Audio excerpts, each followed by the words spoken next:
Sveiki, esu ergoterapeutė ir kinų medicinos specialistė Orinta Eitutė. Ir šiandien su jumis norėčiau pasidalinti vienu labai smagiu savimasažu, kurį aš atlieku kiekvieną rytą tik išlipusi iš lovos.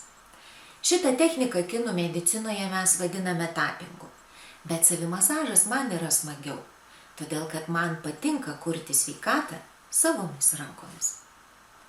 Beje, šitą masažą galima daryti ne tik tai ryte, tik išlipus iš lovos. Jį galima daryti atvykus į darbą arba dienos viduryje, kai pajuntate, kad jūs vėl puola kažkoks energijos stygius. Tai ką, mėginam? Jei turite širdies ar kitų vidaus organų problemų, jei neseniai patyrėte traumą ar lūžį, jei nesate tikri dėl savo sveikatos, būtinai pasikonsultuokite su specialistu. Pirmiausia, pasimokykim. Kairę ranką tiesiame į šoną. Pradėkite plekšnoti nuo krūtinės ir plekšnokite vidinę kairės rankos pusę. Po to išorinę. Krūtinės sritį, dešinės rankos vidinę pusę, išorinę pusę, sprando sritį,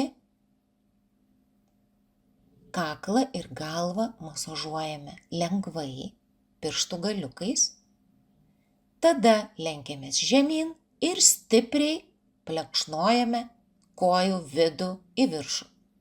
Pilvuką, užpakaliuką ir stipriai išorinę kojų pusę iki pat kiek pasiekėte. Štai ir viskas. Ir pradedam.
Na ką, ar pajutote energijos antplūdį visame kūne?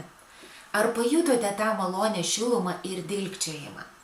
Jeigu taip, vadinasi viską atlikote teisingai. Šaunuoliai.